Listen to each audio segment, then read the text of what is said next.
Morning, folks. Me again here with more discussion about the light and addiction and depression. As you can see, it's a gloomy day. It's a gloomy morning. Excuse me. Here on the east side of the United States, and we're even getting a little bit of rain. So we'll see how this goes. Today, I want to talk about attitude, and its importance in a person's life. But before we begin, because I introduced you to prayer, let's start these videos with a very sincere, to the point prayer. And I haven't forgot about you, the atheists out there. So we're praying to the believers in God, are praying to God, and the believers in in existence. Because if you're an atheist, you have to believe in at least your existence and in the control it has over you. So you guys, the atheists, can pray to existence. So we say, God or existence, please, help me understand myself. Help me find some joy and peace in my life. Help me understand other people. Forgive me for my stupidity and my mistakes in life. And help me move forward to a better way of being a human being. All right, so that's pretty basic prayer. And let's go from there. So, I was thinking, I've got a story I want to share with you, and it's a true story. And it comes from a friend of mine. But before I tell it, one of the important things about being alive is attitude. Attitude towards people, towards yourself, towards your duties. Your job, your occupation, and the things that you have to do. That's what I want to focus on here. Maybe your occupation or things that you have to do. And there's a verse in Scripture that says, "Do all things in love." Okay, it comes from the New Testament. It's one of the disciples, and he says, "Do all things in love." And what he means is do everything with respect. To me, respect your job, no matter what. Respect your duties. Respect your work, and value it, and try to love it as much as you can. And you know what? It works. It makes it easier to do. Gives you more patience with the tasks that can be benign or frustrating, and you're able to kind of forgive those times when work or tasks or duties are challenging and difficult. So I want to tell you a story, and I was recently told this at my son's wedding, my younger son's wedding, by a friend of mine who I grew up with. We were sitting at the same table, and he's a cop. And, he's been a cop for 30 years. And, if you want to excuse people with depression, cops are very susceptible to it. And my friend has suffered his share of depression and severe anxiety in his occupation, because it's a thankless job, and it's full of negativity. He's told me a lot of stories, and some of it is just, I could never do it. It always involves pain and suffering. And there was a time when he was really, really struggling, and he and I got together and we were sitting down. We were talking about struggles in life and everything, and why, why it's such a hellish situation out there at times.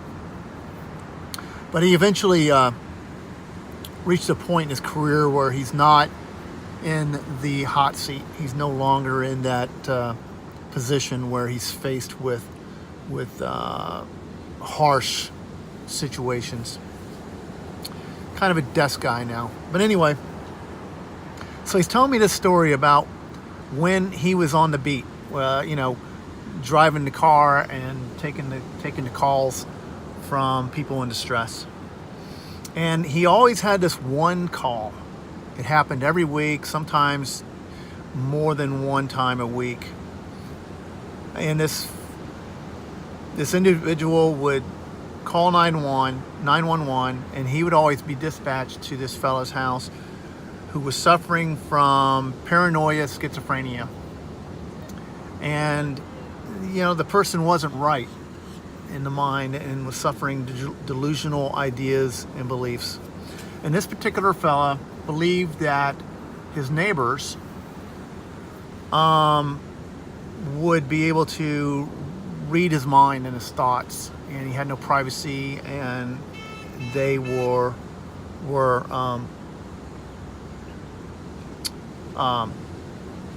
attacking him through his mind, and he was being violated through his mind, through some sort of telepathy. And my buddy would always have to go out and deal with this guy, and he would fill out a report and go through the whole cop process and do what he could to try and, deal with an impossible situation, because the guy couldn't be convinced. He could not be convinced that he was imagining things. So my buddy was telling me, man, he was going to work one day, and he was really worried that he was going to have to go out to this guy again because it got worse. The guy was calling almost every day. So he's on his way to work, and he's thinking about, man, what can I do to resolve the situation? And he had an idea. Okay, so sure enough, he gets the call, and he has to go out to this fella's place and deal with him. So he goes out to the call, and the fella goes through the same explanation and deal with what he believes is happening, that he's being violated through his mind, and that the neighbors had this power to reach into his mind. So my buddy says, hey, listen, I'm going to tell you how you can prevent people from reaching into your mind through telepathy or whatever, reading your mind. And my buddy's name's Roger, and Roger looks around, but this is a secret. He's being sincere with the guy, and so this is a secret, and nobody knows this. So the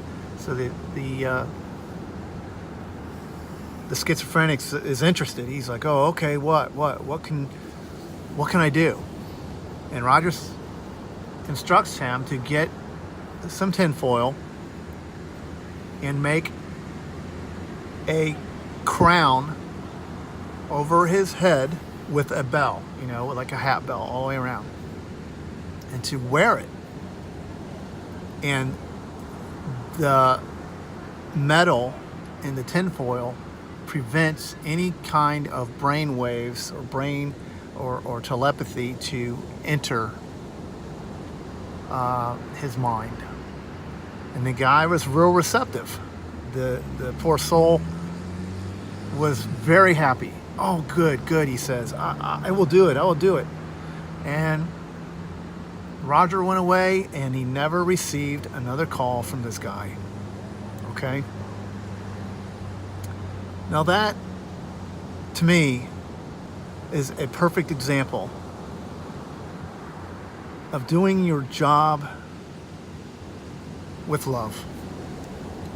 Because Roger was frustrated. He didn't know what to do with this guy, and at times it was making him angry. It was taking time away from real problems that people had, real situations that weren't delusional, although everybody's delusional to a certain degree. But instead of him running this guy in or harassing him or being angry with him, Raj come up with a tactic that was thought up through love and kindness and sympathy and empathy.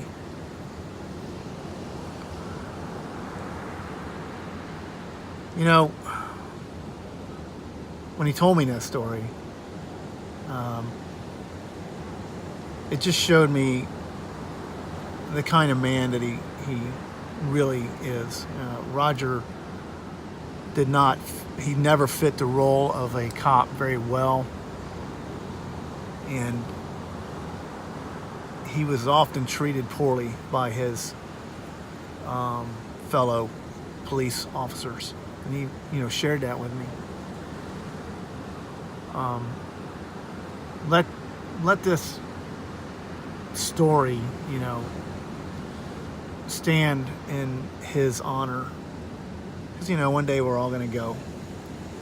And I hope that YouTube holds on to these stories and these words that I share with you for the purpose that people can use later as examples in their own lives, I don't have a lot more to discuss today. I will share with you that, in the beginning I told you about the surgery that I had on my shoulder. And then it's been a real tough challenge to go through the physical therapy and recovery. It's very painful. I'm very limited on what I can do as far as working around the house and performing duties that I love to perform. I love to work with my hands. I'm a hands-on person, and I build things, create things, and paint things, and I'm a laborer. That's what I am. So for me to be restricted, it's been an extremely difficult challenge, and I often find myself gloomy. It's just like today. Today I woke up and I was pretty gloomy, and in fact this weather fits my gloomy personality. But I did want, I drink this drink, and I want to share it with you because it does work. It's a solution, of water, Bragg's apple cider vinegar with Mother's. Okay? Bragg's apple cider vinegar with the Mother. The Mother is some sort of an enzyme. I'm not really sure. They just call it that. It's apple cider. This particular vinegar is thousands of years old, back in the days of Christ, and it was used for healing and remedies. So I mix a tablespoon of the vinegar, apple cider vinegar, with a spoonful of honey. Okay, so a couple tablespoons of vinegar. It's raining. A couple tablespoons of the vinegar with a tablespoon of honey, and you can put a little more honey in it if you want, right? Put it in a little cup, and then fill the little cup, like a coffee cup, but like half full.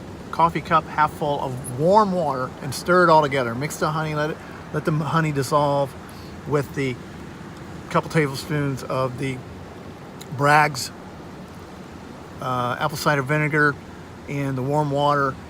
Mix it into a nice little tea. Okay, so then what you do, it's still strong. It's a strong taste, and it's not pleasant. So then what you do is you take a good mouthful of the vinegar and water and honey, and then chase it down with a gulp of water, a bottle of water. So I take a gulp of the tea, a gulp of water, gulp of tea, gulp of water until it's all done. So until I'm all done. And so two things happen. One, I'm hydrating myself, and I do it in the morning. And the other thing is that happens is the solution gives me a pick-me-up. And I mean, it's a strong pick-me-up. And I do it before I do these videos because I'm more animated. You know, there's energy. And I'm telling you the truth when I say that I always feel a lot better for quite a while after I drink the stuff. So if I'm sleepy or gloomy or whatever, it gives me a very natural pick-me-up without caffeine or some other agent that is really unhealthy. And it also is supposed to cleanse the kidneys. It's supposed to be good for the kidneys. And it also helps you lose weight. So try it. Give it a try. I love you guys. Next week, I'm going to be talking about something I'm pretty sure is going to be pretty tough for me to talk about. And it is the ultimate question that everybody asks. And I'm going to do my very, very best to explain it, but I'll tell you the question. The question is, how can there be a God when there's so many bad things that happen? All right, everybody asks that question. I'm going to do my best to explain my philosophy or theory. And it's not just my philosophy. It comes from, it comes from literature that I've read. It comes from my own logical explanation to myself. So think about that. Even Google it. Get your own perspective on how can there be a God when so many terrible, horrible things are happening, and explore that before we touch on it next week. Okay, have a good day, and talk to you in a few days.